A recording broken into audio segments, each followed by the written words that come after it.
What up, family? So I want to talk about value stream mapping, a simple way to see how work actually flows. This is essentially what it is. It's something that I use in my day to day. I've been using pretty much all throughout my career since I stepped into the Scrum Mastery, technical project management again, as working as a senior agile coach. So again, what is value stream mapping? Well, in the most simplest terms, it's simply a way to see how work moves from need to result or start to finish. We're looking at the whole flow, not just individual tasks or areas.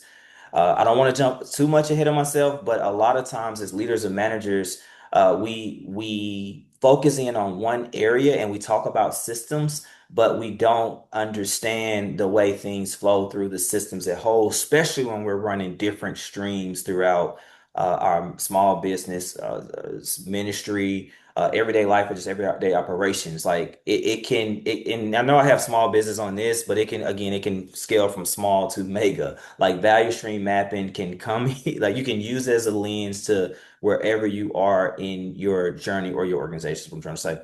So that being said, we want to look at the entire flow, but the more streams you have, the more complexity you have, and the more detail you have to have. But we're going to keep it simple here, and we can have those conversations offline because, again, everybody has a unique context.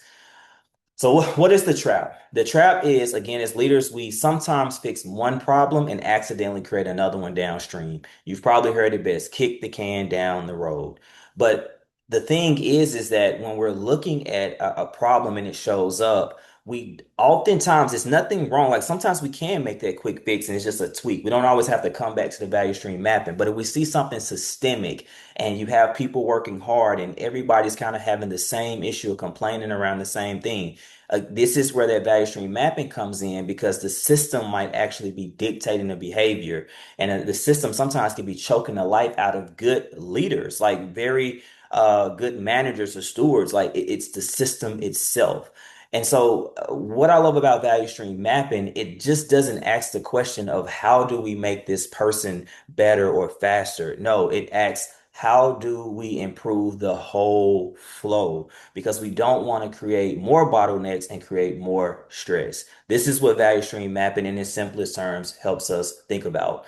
So in plain English, it says, hey, we want to map what actually is happening, not what we think, not what we desire. Remember in a previous video when I talked about making the work visible, and one of the combined principles is starting where we actually are. Because if you lie or try to fudge it because you like want the system to look better than what it is, then you're not being honest with yourself and you're never going to get to that system that you really want. So we want to start what's actually going on, trying to get detailed as possible as we get into the weeds. But again, we're not going to do that here.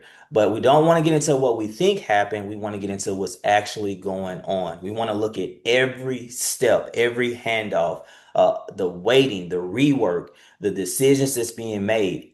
Everything matters from start to end, the actual flow. So eventually we can improve it.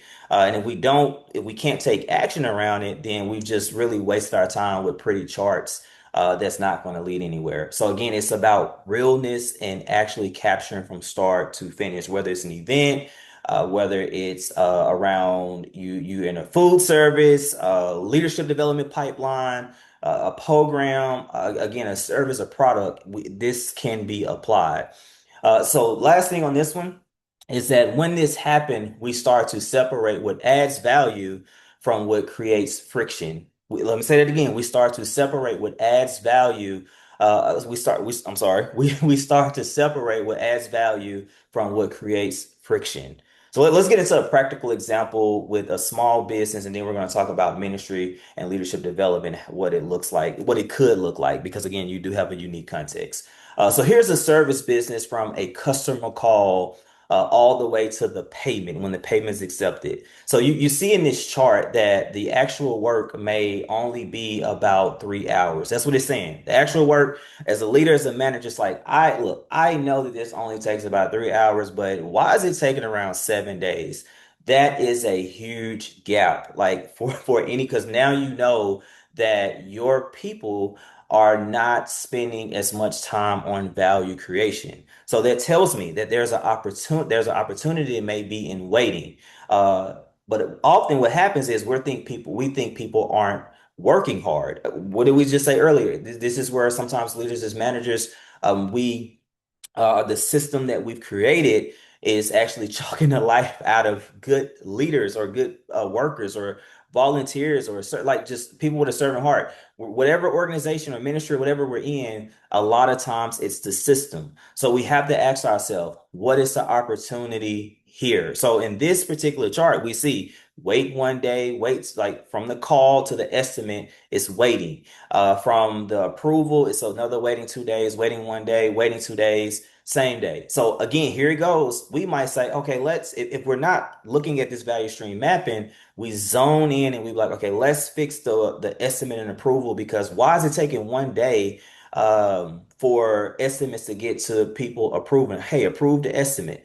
But if we only just focus in on that problem, we might overload scheduling and then we have all this like scheduling like, hey, I can't keep up. These things are coming in too fast and I can't schedule. So now the people that's doing the work, you might think that you need more and more people when that's not the case.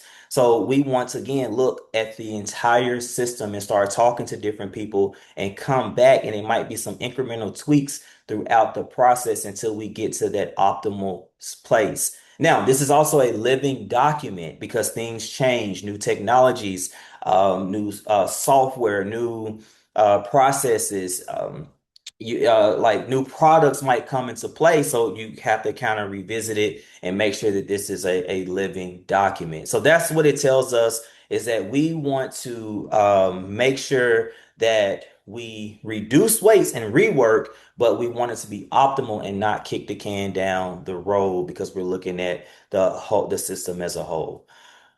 What does it look like for a ministry example with leadership development pipelines? Well, this is actually one of my favorite.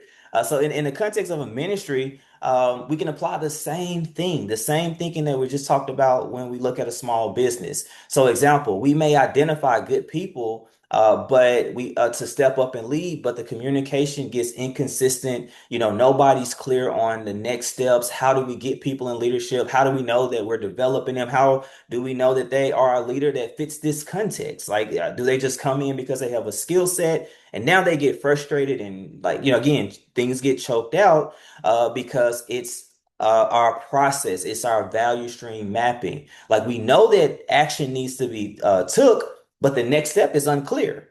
And that's what happens. So we jump in and we be like, oh, well, let's make sure that people have clear steps. But we don't do the assessment. Do they fit? Do they fit this team? How do we train and shadow them in our context? Have we placed them right? So as a leader, like, oh, we're just not growing, we're not doing things right. Again, it's that value stream mapping, because again, we can identify good people, but if we don't take the necessary steps to make sure they fit our culture and our context, then we're jacked up. And this map helps us see where development, training, placement, or follow-up breaks down. Again, we're not blaming people. We're just identifying where the system needs clarity. And one of the things I often say as a leader, to leaders is that one of the greatest gifts you can give your team is clarity. It's a clear understand. Be consistent in giving clarity. So that's just one way we can look at it. Again, I know it's multiple streams. This is an oversimplification, but I hope it's just getting those gears going. Hey, we might need to take a step at our system and why we're not spending time on value and value creation and really moving leaders along to be effective within the local church and why we're spending so much time just all over the place and so much confusion. So that's that one. So last but not least, it's simply choosing how to apply. So if I was you, or if I was kind of consulting you or coaching you, I would just pick one process. Again, I would go back and to draw out what's really happening. Like identify the friction, lean into it, get the real feedback, get holistic feedback. Because no one person sees the whole system. That's what makes us unique as coaches and why we have to really be neutral when we're um, deploying this process or trying to carry it out. Keep it very simple. If you're not skilled in this area, keep it very simple. Use your AI tools, reach out as YouTube videos, and just work with it. And then always, again, reach out to a coach or a consultant that's, maybe they can help you in this skill in this area. But again, just keep it simple. You don't have to map out the entire organization just yet. Just focus on a department that you can experiment with. And then once you get there, when you can see the flow, just know as a leader, you can fix the friction. When you can see the flow, you can fix the friction. You know where to kind of lean in and optimize, maybe just for that team. Yeah, and then once you try and experiment, you might start to deploy it in other streams throughout your organization and things of that nature. So again, you just want to be honest. You want to assess where you really are, identify it, start mapping it out, and then you come back together and say, okay, how do we optimize for the entire system? How do we optimize for our entire business? How do we optimize for our entire ministry? How do we optimize for our entire organization or just my everyday life and operations? So that's it. Again, I'm trying to do better with not getting too deep into details. And if this is something that interests you, hey, go to www.timothypratt.org and reach out to me, man, and we'll take it from there. Be blessed.